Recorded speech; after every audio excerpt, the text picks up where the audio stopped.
देखते होता हमारे उड़हिया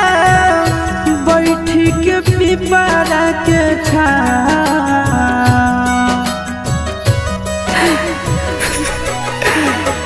देखते होता हमारे उड़हिया बैठी के पिपरा के